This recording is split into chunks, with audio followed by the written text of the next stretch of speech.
ఏ దేశమేగినా ఎందుకాలినా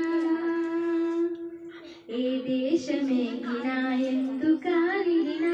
ఏ పీఠమెక్కినా ఎవరిదురైనా పొగడరాని తల్లి భూమి భారతిని నిలుపరాని జాతి నిండు గౌరవము